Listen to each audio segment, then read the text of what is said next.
Here's the new pump.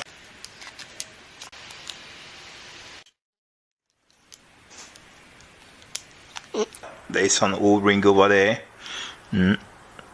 Just mask it. Connect the warning light sensor.